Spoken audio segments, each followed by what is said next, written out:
আরে মহালয়া তো শুরু হয় ভোর 5টা থেকে, তাহলে তুই ভোর 4টে উঠে কি করবি? আরে মা, আমি বাজি ফাটাবো, তারপরে মহালয়া দেখবো। আচ্ছা ঠিক আছে, ডেকে দেবো তোকে, তুই এখন ঘুমাতো। 5টা বেজে গেল মনে হচ্ছে, মা আমাকে ডাকতে ভুলে গেছে। তো কটা বাজে? আরে 2টো বাজে, ঠিক আছে।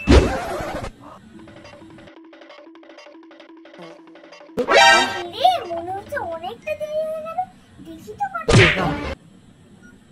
আরে এখন তো রাত 3টে, না একটু ঘুমিয়ে নি। এই মিষ্টি ওঠ, 4টে তো বেজে গেল, মহালয়া দেখবি না? ওঠ। হ্যাঁ, 4টে বেজে গেছে, তুমি রেডিওটা চালিয়ে রাখো, আমি এখনই আসছি। এখনকার দিনের মহালয়া। কি রে মিষ্টি, কালকে মহালয়া দেখবি? তাহলে তোকে ভোর 5টার সময় ডেকে দেবো।